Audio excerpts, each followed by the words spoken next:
Hi, this is Caroline from thehappysensitive.com. And today I want to answer a question that I got a lot from highly sensitive people, which is about, how do I make sure that people understand me? How do I get people to understand what it's like to be highly sensitive, to understand me, to understand what I need? And there's a few things that are really important to get about this. First of all, as a highly sensitive person, you are part of the group of the population, 20% of the population, who is just more attuned and aware of other people's subtle body language cues, little things they do and say. You're just gathering more information about people, and so it's easier to deduct what they want, what they need, what they prefer. You just have more feelers out. And so this kind of information is going to be easier for you to absorb and process and to notice about people. And so what happens for a lot of highly sensitive people is they don't really realize that not everybody is like this, that only about 1 in 5 people are like this, and that the other 4 out of 5 people they meet simply don't notice these things. So, you'll be doing something that for you would be very noticeable, and the other person completely misses it. And then it feels like, well, there's something wrong. Why aren't they paying attention? But it's not that they're not paying attention. It's just that their perception works a bit differently, and they don't pay attention to small things like that. So if you're expecting that everybody else pays as much attention to your subtle cues as you do to theirs, you have a problem, because you're going to feel misunderstood. You're going to feel like you're being obvious and people are not getting it. And so you have to be more obvious and clear and direct. Now, the problem for a lot of highly sensitive people is that we tend to naturally be so focused on other people and what they want that when it comes to clearly stating what we want, we're not so clear. We don't know that so well. It takes practice to get a sense of, what do you want and what are your preferences and what makes you happy. And unless you actually consciously focus on those questions and ask yourself those things, you may really not have much of an idea. And then what happens is that because you're focusing on understanding other people and their needs and meeting their needs, you're expecting that they're going to do the same thing for you. So it's kind of like you're feeding them with this big spoon and you expect them to feed you with this big spoon. But that's a very ineffective kind of way to handle things, and it's just not going to happen. Most people are not going to do things that way. But if you can get clear about what you want and what you need, and you can tell people that in a very simple way, so not saying, I need you to validate me, but for example saying, I need you to tell me that you understand what I'm saying when I explain, or when I tell you a story. I need you to ask me what's going on with me so that I know that you're willing to listen.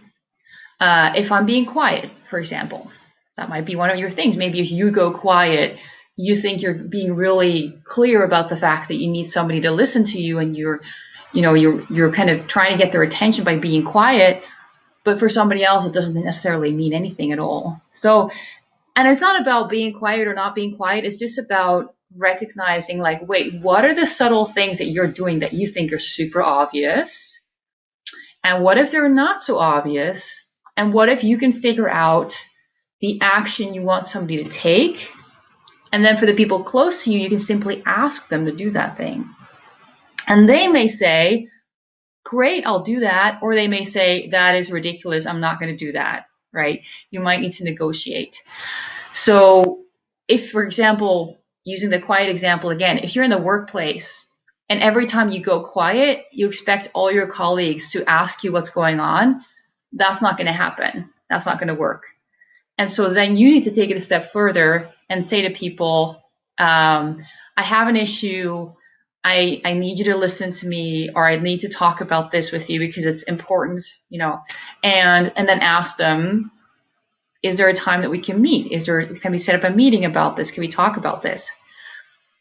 Again, it's just an example, but it's taking the subtle cue of going like, and hoping that other people will know what you mean, to giving people really clear instructions of what you want, what you need, what you expect from them, but then also in a way that makes sense for the other person, or that makes sense for the place where you're working or interacting with somebody.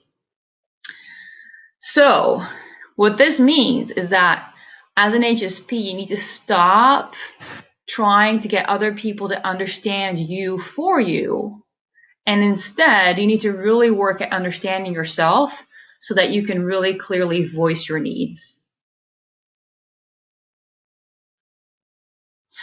If you'd like more help with this, I've got a lot of things to help you with this, including a very big program that is all about understanding your own sensitivity, creating habits and routines and structures that support you. It's called the Happy Sensitive Foundations program. That's on one end. And then on the free end, I've got the Grow Your Happy Sensitive Intuition Kit, which includes a manual which really asks you lots of questions about, what are the things that you need and that make you feel good, and starting to get you to think about those things so that when you know those things, you can tell the people around you what those things are so that they will find it easier to understand you, but not from a place of like knowing what it's like to be you, but understanding you from a practical perspective of knowing, oh, she needs this or he needs this, and when they're asking for this, I can do that, So a very practical, action-based kind of support, which I think is ultimately what you're looking for. Ultimately, when you want people to understand you, you want them to understand because you think if they understand me, they can then support me practically in a way that I need. And so the trick is to start from the other end, that by telling people what you practically need, you can start to feel more understood without the other person literally needing to understand you from the inside out. But to get there, it's really crucial that you understand yourself and that you make time and you spend attention and energy on kind of noticing what makes you feel good, what makes you happy, what makes you productive, what you expect from people. Is that realistic? Maybe there's some things you need to change or you need to frame differently, but understanding what you're looking for, what you're wanting to get from people. My site is thehappysensitive.com. That's where you can find more about this program that I mentioned, as well as you can sign up to get the free How to Grow Your Happy Sensitive Intuition kit there. Thank you for listening. Until next time.